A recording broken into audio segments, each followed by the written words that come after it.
റഷ്യയുമായി എണ്ണവ്യാപാരത്തിൽ സഹകരിച്ചാൽ India, China, Brazil തുടങ്ങിയ രാജ്യങ്ങൾക്ക് ഉപരോധം നേരിടേണ്ടി വരുമെന്ന നാറ്റോയുടെ ഭീഷണി. എന്നാൽ നാറ്റോയുടെ ഭീഷണിക്ക് ശക്തമായ മറുപടി നൽകി ഇന്ത്യ.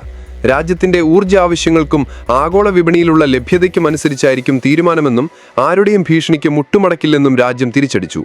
ഇന്ത്യക്കും ചൈനയ്ക്കും ബ്രസീലിനും 100% ഇറക്കുമതി തീരുവ ചുമത്തുന്നത് ഉൾപ്പെടെയുള്ള നടപടിയുണ്ടാകുമെന്ന് നാറ്റോ സെക്രട്ടറി മാർക്ക് റൂട്ട് കഴിഞ്ഞ ദിവസം മുന്നറിയിപ്പ് നൽകിയതിനു പിന്നാലെയാണ് ഇന്ത്യയുടെ മറുപടി.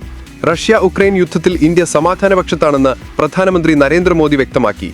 പ്രശ്നപരിഹാരത്തിന് ചർച്ചകളും നയതന്ത്ര ശ്രമങ്ങളുമാണ് ഇന്ത്യ പിന്തുടരുന്നത്. ഈ പശ്ചാത്തലത്തിൽ ദേശീയ സുരക്ഷാ ഉപദേഷ്ടാവ് അജിത് ഡോവൽ മോസ്കോ സന്ദർശിച്ചു.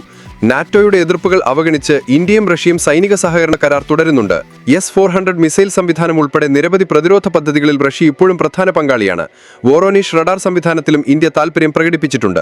RIC ത്രികക്ഷി കൂട്ടായ്മ പുനരാരംഭിക്കാൻ റഷ്യയും ചൈനയും ഉത്സാഹം പ്രകടിപ്പിച്ചെങ്കിലും ഇന്ത്യ-ചൈന അതിർത്തി പ്രശ്നങ്ങൾ പരിഹരിക്കപ്പെടാത്തതിനാൽ ഇന്ത്യ കരുതലോടെയാണ് സമീപിക്കുന്നത്.